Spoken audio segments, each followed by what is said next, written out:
Hey everyone, welcome back to 996 The Howl for the first ever Utah Hockey Club progress report, the 10-game progress report. Every 10 games, I do a report. It's time for us to breathe, calm our nerves, just look at an overview level, a macro level to see where the team is headed, what are some areas the team could work on, what are some areas that are going really well.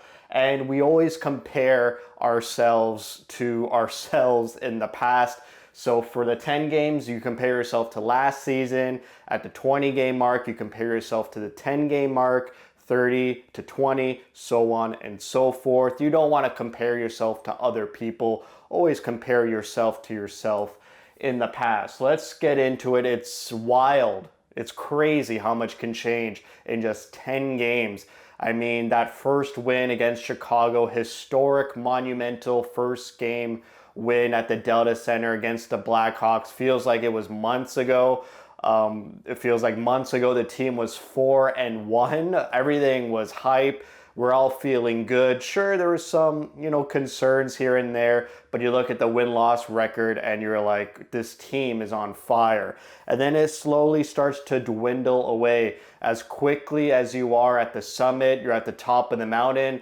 In sports, you can quickly be at the bottom of the mountain. So after that historic home game, first game win in Utah franchise history, they start 4-1, and then the Dursey injury, and then a confirmation that Marino is out months along with Dursey.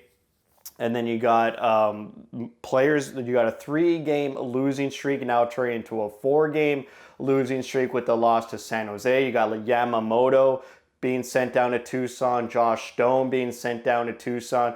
You got what's called a blending of lines. Usually in hockey, it's called throwing lines into a blender.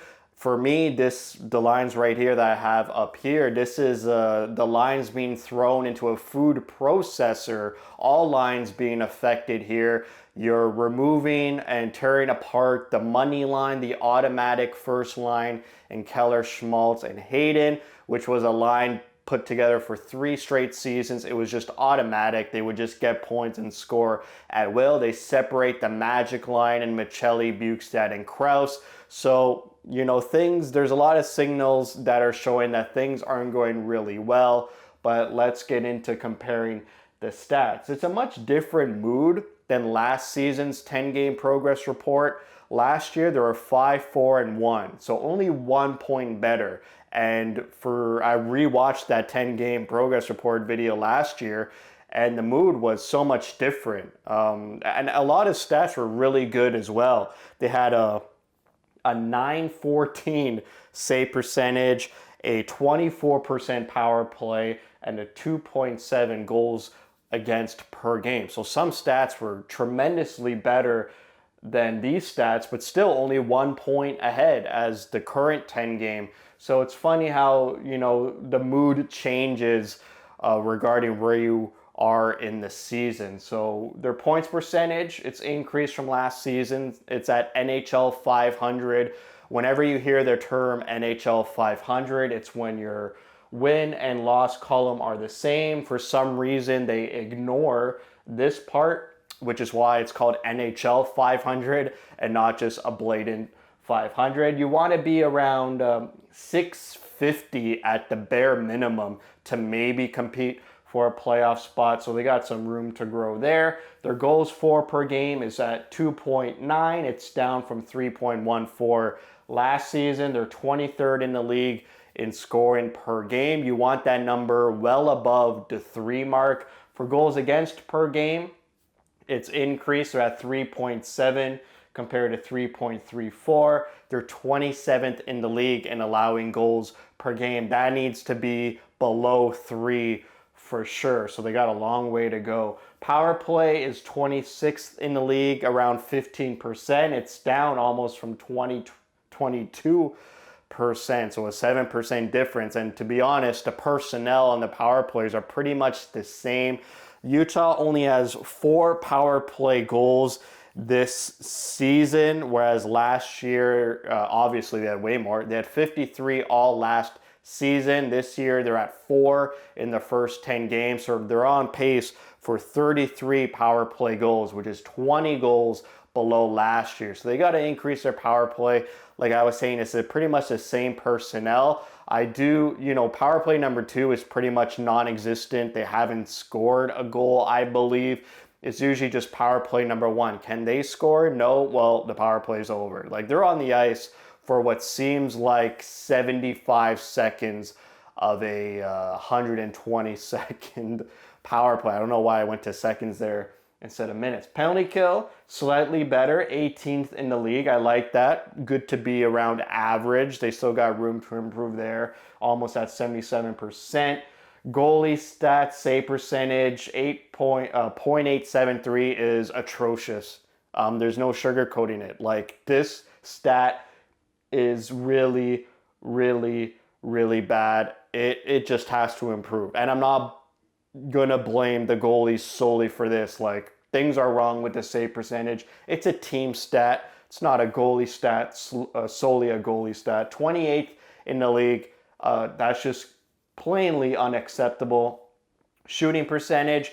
Andre Tourigny and his teams always have incredibly high shooting percentage. They're always like top 5, top 7 in the league. It's a bit down to start the season at 18th in the league, almost 11%. Shots on goal per game, it's always last in the league, just like the opposite of shooting percentage. Shots on goal per game under Andre Tourigny is always bottom of the barrel. I was hoping for it to be different this year, but pretty much the same, 29th in the league. They're averaging about 27 shots per game.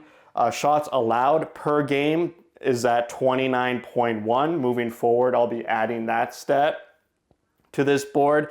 That's around 17th in the league. So their league average in terms of allowing shots on goal. Last night against San Jose, they allowed over 40 shots, 17 shots in the third. They were outshot 17-3 in the third period.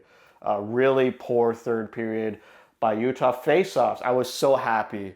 I was going to have a whole spiel of how incredible faceoffs have improved under Andre Tourigny. Faceoffs have always been at the bottom of the league, just like shots on goal per game, but they're first in the league in winning faceoffs. I'm so happy that this stat is finally being worked on, and a lot of players are improving. Stenlin's at 63%, Hayden 62%, Kerfoot 55%, Cooley 47%. Cooley's got to pick up the pace a bit there, but the reason why I'm not going to really talk about it is because they allowed 3 goals last night off faceoffs. So what's the point of having the best faceoff percentage in the league if in 4.5 minutes you're winning 4-1, you could lose 3 faceoffs and all 3 of those goals are right off the faceoff?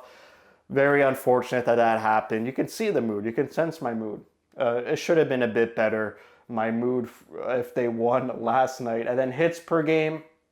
Obviously, for rebuilding teams, your hits per game is going to be high because you're not playing with the puck, and usually rebuilding teams have a lot of toughness, and if you're not going to outscore opponents, at least make it hard for opponents to win those games. So I do expect the hits per game to decrease, but it should be a little bit higher, to be honest. They need to be more physical and play with that edge and be hard to play against, while at the same time maintaining puck possession, maintaining offensive pressure, and being that high-flying, high offense team. So a lot of bad. I think I just gotta say, this team is missing 2 out of their top 4 defensemen. That's rough. For any team, that's rough. That's going to be tough. And without, getting additions, making a trade, I know they called up Maverick Lamoureux, who I am surprised by. Lamoureux, I barely hear his name, which is such a good thing. For a young defenseman, I don't want to hear their name, because when you do hear a young defenseman's name, it's probably because they're making a mistake or they didn't do their job. Just like Kolyachonok lately, every time I'm seeing a goal against and he's on the ice, I'm just yelling at my TV. Just like the first goal against San Jose. For some reason, the San Jose player is allowed to go down the boards, cut across, and just go right to Ingram. And Kolyachonok's right in the middle of the ice, hit the bot. Like, you're allowed to hit in the NHL. You should have just took his ice and just checked the San Jose player. It wouldn't be a penalty, because the player has the puck. Just hit him. He literally just lets him go in front of Ingram and go right around him. Along with that, the Colorado Avalanche game, I already talked about in my reaction video where Makar is coming down the ice. He leads the league in points. He's the most dangerous hockey player on planet Earth right now. And Kolyachonok, instead of checking him either with the body, getting the puck, or checking his stick, just kind of stops halfway to block a middle pass. And Makar's like, I'm just going to shoot this. I'm the best player in the world. And he scores there. So Lamoureux, I'm impressed with. He seems calm. He's not hesitant with the puck, makes simple plays. He's not frantic. So he's bringing like a calmness to the decor. And considering he's so young, that's pretty impressive by Lamoureux. We'll see how long he stays up with the team. Regarding hits, McBain leads the team in hits per game at around 2.5 hits per game. And then we'll go to the players. Also, before we move on to the players, penalty killing. How many penalties have Utah taken? That's been a discussion around the fan base. They're undisciplined. Well, the stats prove that. They average around 4.8 penalties per game, which is 5th highest in the league. So they got to bring their discipline down. I know Ian Cole, Bertuzzo, they love to get in the penalty box. Maybe their second home is in the penalty box. Let's move on to players. I'm liking what I'm seeing here. These players need to be your top 5 scoring players. I know there's more than 5 because there's a tie at the bottom. But Keller, Schmaltz, Guenther, Cooley, those need to be your best players. I remember last year with the Coyotes, Kerfoot was up there. I don't want to see Kerfoot up there. He's a role player. I love Kerfoot, but your best offensive players need to be leading your team in offensive stats. Thankfully, they are. Keller, point per game, 10 points in 10 games played. That's his career pace. He needs to maintain that. No problems with Keller. Schmaltz, no goals, surprisingly. 9 assists for 9 points in 10 games. The point per game pace is perfect for Schmaltz. He's about a 70-point player, so I like that he's keeping up that pace. The no goals part, I mean, he could shoot the puck a little bit more, but he's a great playmaker. And as long as he's being consistent with these points, I'll be happy with Schmaltz. I don't need him to score, although it would be nice for him to get some goals on the board. Guenther leads the team in goals, 6 goals, 2 assists, 8 points. No real issues with Guenther. He did have a bit of a cold streak there where he went about, 4 or 5 games with no goals after scoring 5 goals in his first 3 games. He gets on the board against San Jose last night with a ripper of a shot. Vintage Guenther, if we can say that, even though he's so young. No problems with Guenther. Cooley, maybe the same issue with Schmaltz. 1 goal, 7 assists, 8 points in 10 games. Loving that point pace. The goals, maybe he could shoot a bit more just like Schmaltz, but again, he is a playmaker on his line, always trying to look for Guenther for that shot. Hayden, Sergachev, and Michelli tied all with 6 points for that 5th spot. Loving Hayden. 4 goals in 10 games played. If you heard me in those videos I was making, in each of those recap videos, it took Hayden like 33 games last year to score the same amount of goals, and the year before that it took him like 29 games to score 1 goal. So the fact that he's scoring so early in the season, he's gaining the confidence, maybe a little bit quiet offensively, but still he does so many other underrated things on the ice. He's always in front of the net. He's always causing screens. That goal against LA, Keller's power play goal where he one-times it from Sergachev, that puck doesn't go in if Hayden is not in front of the net screening and distracting Darcy Kemper. Sergachev and Michelli scored their first goals of the season last night against San Jose. Love to see that. I am so impressed with Sergachev. There's no bad thing I'm going to say. This might be the best defenseman I've seen this team have since I was cheering for this team since 2010-ish. I mean, he plays defensively so well. He blocks shots. He always makes the right play in front of the net, blocking passing lanes. Offensively, he's great. Even though, if you look, only 1 goal for Sergachev, he has 4 primary assists out of those 5 assists, and 3 of those primary assists were basically his goals. I mean, 2 of them were tipped in front by Hayden.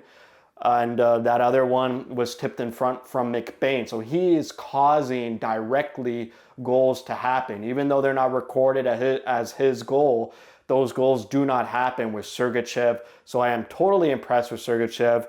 He has about 26 minutes on ice per game, which is top 3 in the NHL. Just unbelievable stuff by Sergachev. The problem is, it's Sergachev plus 5 bottom pairing defensemen. Although I am impressed with Kesselring, I think he's thriving with more ice time and more responsibilities. Everyone else, I feel like, is not thriving. Cole did have a good game last night with 2 assists, but it's just Sergachev by himself, and it shouldn't be that way. You have Dursey and Marino along with Sergachev, but they're injured for months, so it's only Sergachev, which yeah, I hate to blame injuries, but 2 out of your top 4 defensemen, any team will struggle with that. Michelli, great to see him score 2 goals last night. And then we go to goalies, just bad numbers. Not much. I am an Ingram believer.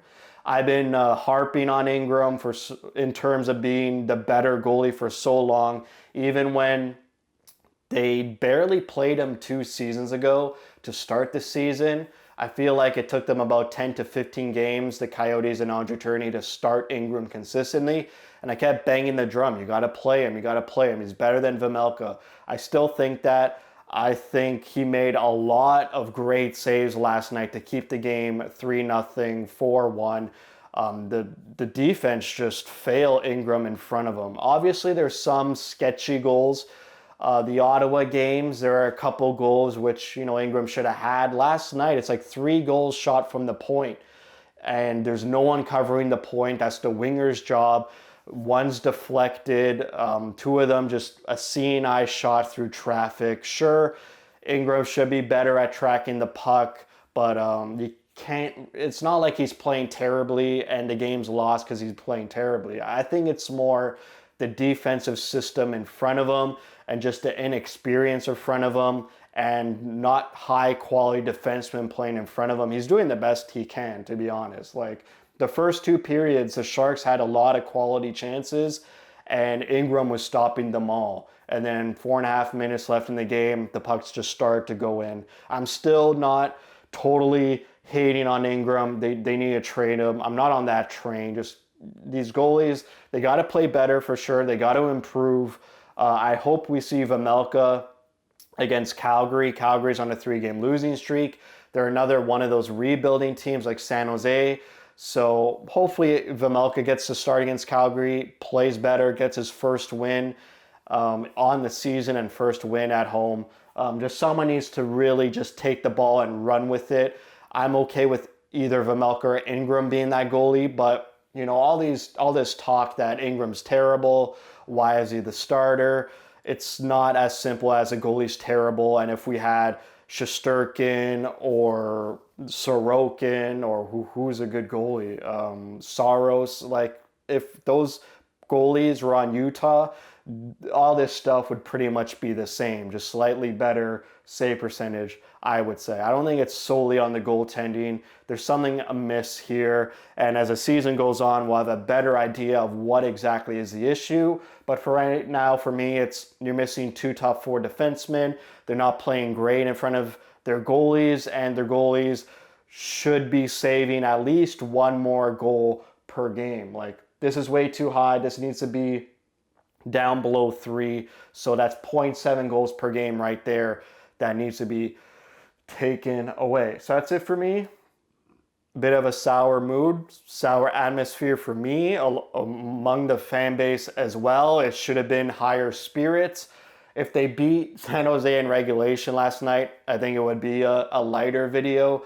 But things are definitely amiss. They got to pick it up. They get 1 more sort of crack at an easy team in Calgary before going on the road against some tough opponents in Vegas, Winnipeg, and Nashville. So they really got to pick up the slack here.